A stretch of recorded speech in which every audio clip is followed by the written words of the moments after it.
É verdade, a gente defende quem mais precisa. Mas também defende o empreendedor brasileiro. Defende juros baixos, inflação baixa e mais poder de compra para as famílias. A gente defende oportunidades para todos. Defende uma agricultura forte, mas também as nossas florestas preservadas. E quando o nosso país é atacado, a gente defende a democracia. PT. Defende o Brasil. Defende você.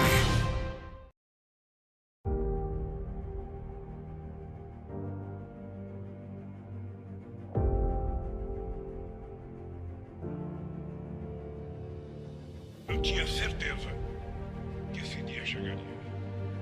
A verdade prevaleceu. Não importa a situação, a gente sempre toma partido da verdade. Assim, pautamos e somos pautados pela voz das ruas e das redes. Estamos presentes nos momentos de luto e nos momentos de luta, sem deixar de transmitir a esperança. Esse sentimento que, apesar de qualquer análise, teima em tomar conta do coração dos brasileiros e das brasileiras. Daquelas que votam, das que se candidatam e das eleitas. Porque no Brasil da gente, todo mundo merece investimento. Para quem já é da casa, siga em sintonia com a gente. Para quem ainda não é, muito prazer.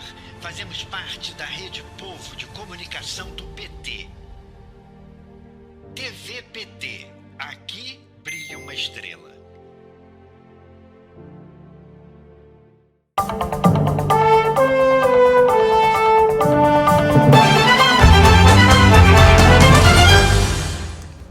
Terça-feira, 30 de maio de 2023, está no ar o Jornal PT Brasil, com muita informação e luta popular na sua manhã. Muito bom dia para você que acompanha a gente aqui pela TV PT, também pelo Facebook Rádio PT. Eu sou Karina Chagas e hoje eu vou substituir a Amanda Guerra, que está se recuperando de uma gripe. Melhoras, Amanda! Gravamos uma entrevista ontem, 29 de maio, com a presidenta nacional do PT, Gleisi Hoffmann, sobre a CPI do Movimento dos Trabalhadores Rurais Sem Terra. A parlamentar é suplente no colegiado e começou falando sobre a sua avaliação geral, até o momento, da condução dos trabalhos da CPI do MST na Câmara Federal. Bom, primeiro dizer que essa CPI não deveria nem existir.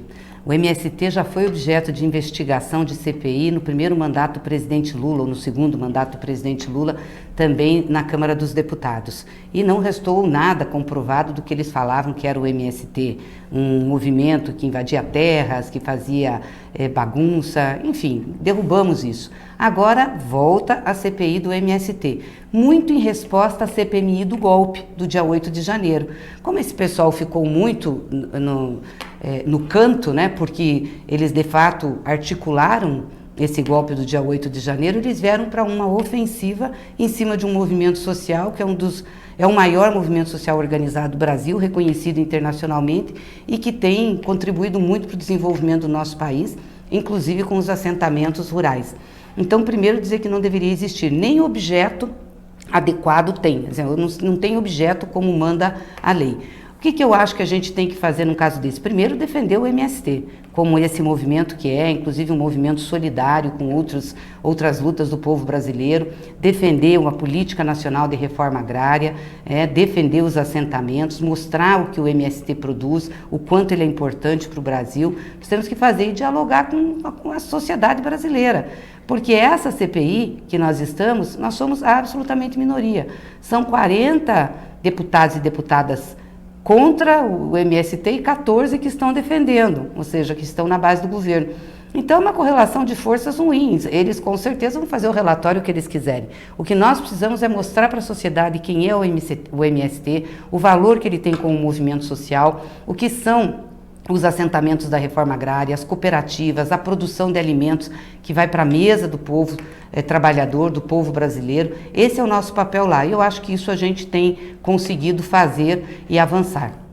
A presidenta Gleisi falou também sobre a tentativa de criminalização do movimento por parte da oposição e sobre a importância do MST na busca por reforma agrária e no contraponto ao roubo e concentração de terra e na violência do campo por parte de uma parcela do agronegócio. Pois é, muito se fala do MST, que invade as propriedades, que ocupa, mas não fala do movimento anterior que teve nesse país, aliás, centenas de anos, de grilagem de terra, onde grandes, ricos produtores pegaram a terra de pequenos agricultores, deixando esses agricultores sem terra. Aliás, o termo grilagem vem exatamente do fato de que esses produtores fraudavam as certidões de terra, mas para elas parecerem antigas, para eles ganharem na justiça, dizendo que de fato aquelas terras que eles estavam requerendo eram deles e não dos agricultores que estavam em cima, eles colocavam com grilo na gaveta, então o grilo amarelava o papel. Foi assim que várias propriedades pequenas foram anexadas a grandes propriedades, seja no Paraná, em São Paulo, em outras regiões do país, Minas, uma tragédia. E o MST surge em 1984, com o advento de Itaipu, quando a barragem foi implantada no Paraná, alagando uma vasta área de terras, e os produtores, os agricultores ficaram sem indenização. Nós vivíamos no regime militar, então alguns tiveram, a maioria não teve, quem quisesse ousar questionar tinha repressão. Então aquilo e depois outros alagamentos que aconteceram também no Rio Iguaçu, do Paraná, com as usinas que lá se implantaram, também foram retirando as pessoas das terras, nasceu um movimento exatamente desses agricultores que não tinham terras para lutar pela terra. E a eles se associaram outras pessoas que já estavam na cidade, que já tinham saído do campo por falta de condições ou porque foram vítimas de grilagem. Então o movimento nasce dessa luta. Portanto, absolutamente legítimo e necessário no Brasil. Nos governos do presidente Lula, nós fizemos a regularização e o assentamento em mais de 50 milhões de hectares de terra. Foi uma das maiores ações de reforma agrária que a gente teve. E isso não trouxe nenhum prejuízo para o agronegócio, para o grande negócio, para o grande agricultor. Não, muito pelo contrário, possibilitou mais produção de alimentos e, portanto, melhores condições aí para a nossa economia. A demanda de alimentos é crescente. E a maioria dos grandes produtores rurais não produz alimento que vai para a mesa do trabalhador. Produz grãos que vão para exportação, principalmente milho, principalmente soja. Quem produz arroz, feijão, mandioca, batata, são os pequenos agricultores, o leite, enfim, são eles que dão condições para que tenha no comércio a comida que o povo brasileiro precisa. Então a gente tem que mostrar isso, a importância que tem o movimento, por que ele nasceu e pelo que ele luta. Por fim, a presidenta comentou sobre a CPMI do golpe que inicia as atividades com duas versões dos fatos. De um lado, bolsonaristas tentam justificar a barbárie e até culpabilizar o presidente Lula pela depredação dos três poderes, e de outro, temos uma busca pela punição de participantes, financiadores e mandantes. Vamos acompanhar qual a expectativa dela sobre como essa disputa pode influenciar o andamento dos trabalhos na comissão. Olha, na realidade vai ser uma arena em disputa ali, uma arena de disputa ali, porque essa CPMI ela é muito importante, ela não é importante para o governo do presidente Lula, ela é importante para a democracia brasileira, porque nós temos que deixar claro, limpinho, quem foram os responsáveis pela barbaridade que aconteceu no dia 8 de janeiro. Não podem os prédios dos poderes serem atacados, vilipendiados, destruídos e achar que isso não tem relevância. Tem muita relevância. Essa gente veio no dia 8 porque pretendia dar um golpe, é isso. Vamos pegar que desde depois da eleição em outubro, começou uma organização para questionar o processo eleitoral e o resultado das eleições. E para que Bolsonaro pudesse voltar ao poder, para que eles pudessem voltar. Isso começou com o próprio Bolsonaro, desacreditando as urnas eletrônicas, colocando em xeque isso. Aí depois ele fugiu do Brasil, foi para os Estados Unidos, deixou o país acéfalo. Quem cuidou do Brasil nos últimos 2 meses foi o governo de transição do presidente Lula, foi a equipe de transição que cuidou, porque ele realmente não cuidou, e ele vinha dando recados para o time dele, que não aceitassem. E vários expoentes bolsonaristas, blogueiros, youtubers, também fizeram isso, deputados também fizeram isso. Tanto que logo na sequência a gente teve a ocupação na frente dos quartéis. Aquele foi um movimento organizado pela turma do Bolsonaro, que era para fazer uma resistência e ter gente facilmente mobilizável. Depois nós tivemos atos de violência, aqui em Brasília mesmo, no dia da diplomação do presidente Lula. Um dia anterior, queimaram ônibus, fizeram vandalismo, depois a bomba colocada no aeroporto em Brasília, e isso veio e trouxe até o dia 8. Então, tem uma sequência de ações que estão aí, que foram desencadeadas, que eram preparatórias do dia 8. Então, o dia 8 ele acontece como algo planejado. Nós queremos saber todos os que planejaram, quem financiou, esses têm que ser responsabilizados, inclusive o ex-presidente da República, inclusive os parlamentares. Quem assinou, por exemplo, a CPMI, o pedido de CPMI, que foi um parlamentar deles, não foi o governo que pediu, foram eles que pediram a CPMI. Aí agora estão arrependidos, porque acham que realmente vai se voltar contra eles, e vai, porque todos os fatos e atos levam a eles. Mas esse parlamentar agora é integrante da CPMI, ele não podia ser, porque ele está nos inquéritos, está sendo investigado, porque foi um dos que deu apoio, defendeu os atos do dia 8. É deputado. Então, isso é muito grave, nós não podemos concordar com isso. A democracia, para nós, é muito, muito importante. Então, essa CPMI vai ser a CPMI de defesa da democracia. Eles podem espernear, eles podem chorar, eles podem gritar, mas nessa com certeza a gente tem uma maioria constituída, que eu acho que dá para a gente mostrar para a sociedade brasileira o que está acontecendo, o que aconteceu e o que está acontecendo. E ontem aconteceu o lançamento da 3ª edição da Jornada de Formação Política Nova Primavera 2023. A estratégia é transformar a força eleitoral do presidente Lula e do PT em força popular organizada, transformando eleitores em militantes sociais através da organização e fortalecimento dos núcleos e comitês populares. Olá, pessoal. Eu sou Vivian Farias, diretora da Escola de Formação Política do PT, vice-presidenta da Fundação Perseu Abramo. E os trabalhos de base do Nova Primavera 2023 vão versar sobre o território, sobre o fortalecimento das nossas pautas ideológicas, sobre a reconstrução do Brasil. Se você quer ser do time do Lula, do time da democracia, do time da esperança e do afeto, vem com a gente semear um processo formativo que verse sobre as pautas democráticas, sobre as políticas públicas, mas de como a gente pode mudar o nosso território, o nosso bairro, a nossa cidade. Como é que a gente pode ter uma feliz cidade? Como é que a gente pode pensar em reestruturar o nosso país? O time de Lula está unido, o Partido dos Trabalhadores está forte, vivaz, para construir o Nova Primavera 2023. Vem com a gente. Nova Primavera tem como principal tarefa organizar e formar os companheiros e companheiras nos nossos territórios de luta e de atuação. É fundamental que a gente saia do formato que anteriormente, 21 e 22, por conta da pandemia, foi 100% presencial e agora, 100% virtual, e agora a gente passe para um processo de integração no território. Então nós vamos ter momentos virtuais, mas também nós vamos ter momentos presenciais, que é o que a nossa militância, os nossos companheiros e companheiras que atuam nos territórios estão pedindo para a gente ter a formação ali, em loco, onde a vida acontece, que são nos municípios e nos nossos territórios de atuação.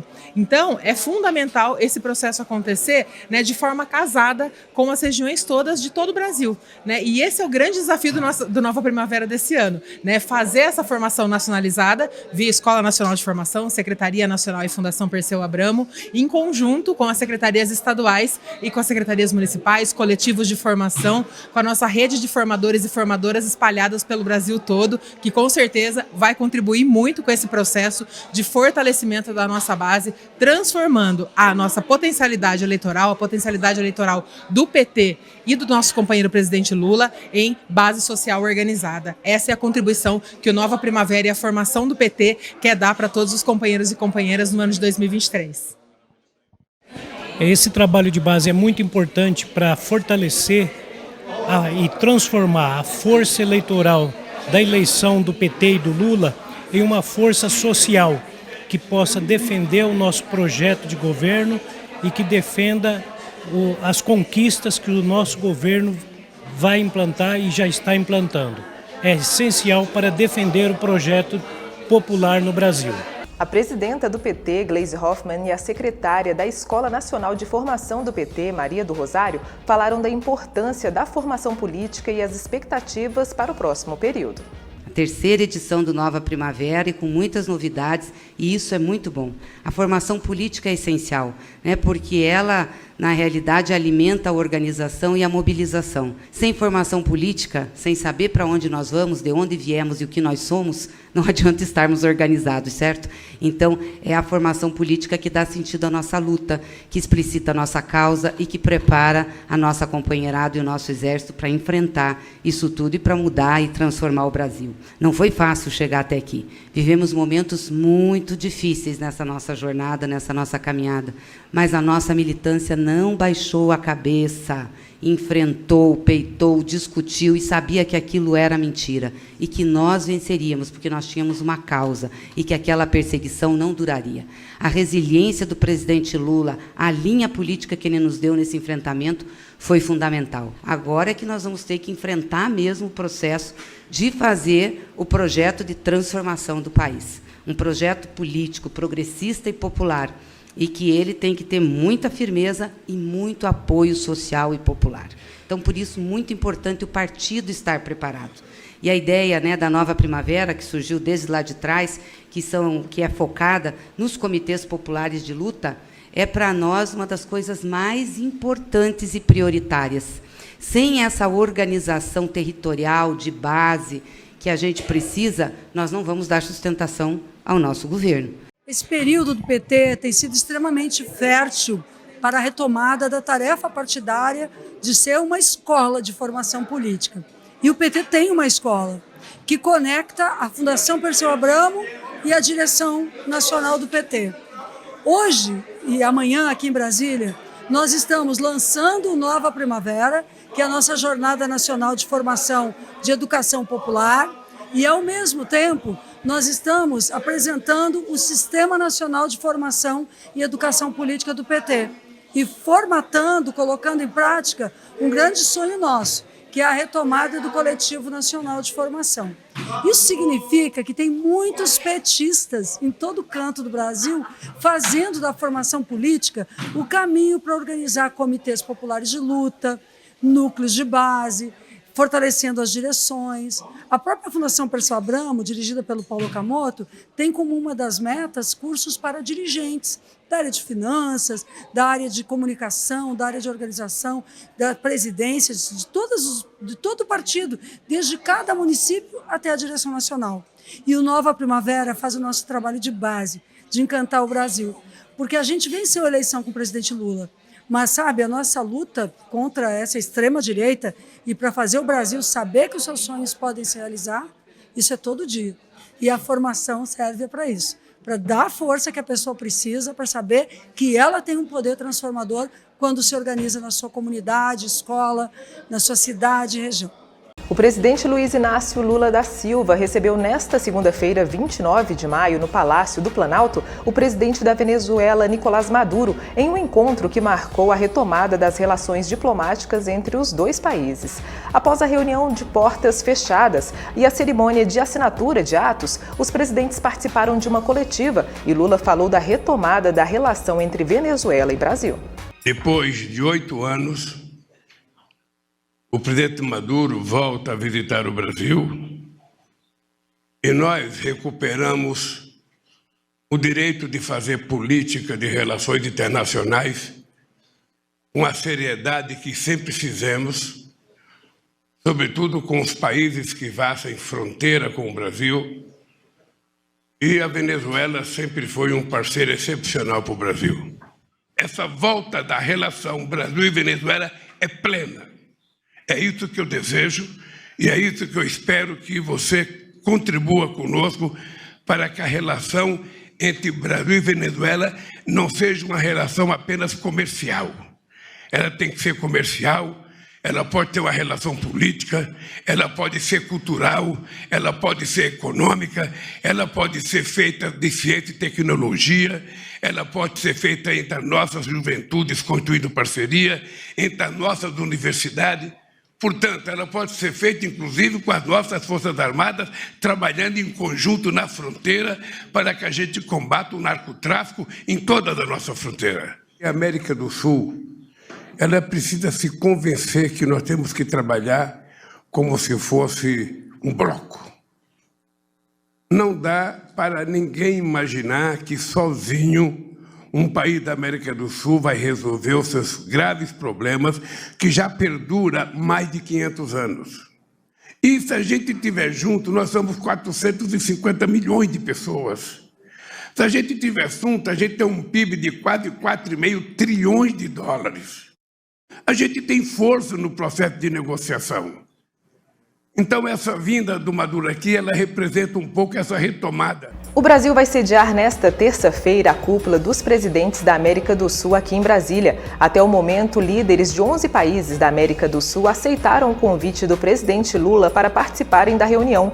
A previsão é de que na cúpula sul-americana, os líderes tenham 2 sessões de trabalho, uma pela manhã e outra pela tarde. O governo brasileiro também prepara reuniões bilaterais do presidente Lula com os demais presidentes para discutirem as ações que visem o crescimento da região. Eu me despeço do Jornal PT Brasil de hoje. Muito obrigada pela sua companhia. O Jornal PT Brasil volta amanhã às 9 da manhã e até lá a gente espera que a Amanda Guerra já esteja recuperada. Bom dia.